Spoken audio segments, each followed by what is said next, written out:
የአልባሳት ፋብሪካ ሰራተኞች የውጭ ሀገር ዜጎች ከስራ እንዳይቀንሱ ሰልፍ ወጡ። በአንድ የአልባሳት ፋብሪካ ውስጥ የሚሰሩ ሰራተኞች መንግስት የውጭ ሀገር ዜጎች ላይ ከስራ ለማስወጣት እየተደረገ ያለውን እንቅስቃሴ በመቃወም ሰልፍ ወጥተዋል። ሰራተኞቹ እንደገለጹት የውጭ ሀገር ዜጎች በፋብሪካ ውስጥ ቁልፍ የሆኑ ሚሽነሪ ኦፕሬተር ስራዎችን የሚሰሩ በመሆናቸው እነሱ ከስራ ከተቀነሱ ፋብሪካው ሙሉ በሙሉ ሊዘጋ እንደሚችልና ይህም በሀገር ውስጥ ሰራተኞች ላይ ከፍተኛ የሥራ አጥነትን አደጋ እንደሚደቅን አስታውቋል።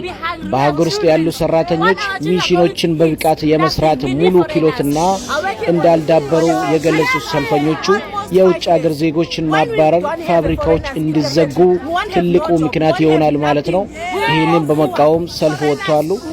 ቅድም የፖስተቱትን የእንግሊዝኛ ቪዲዮ ሁላችሁም ገብታችሁ ለእናንተ ስለሚጠቅም ሼር እንድታረጉ እጠይቃለሁ። አገካ ሪፖስት ሼር አለ። በጣም የሚጠቅም ቪዲዮ ስለሆነ ማለት ነው። ሁላችሁም ሼር አድርጉ ገብታችሁ።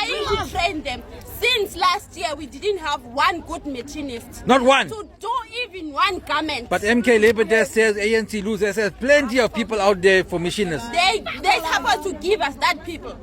One of them must come and bring one people to show us how to do the job. But they can't give us any one person to replace the foreigners.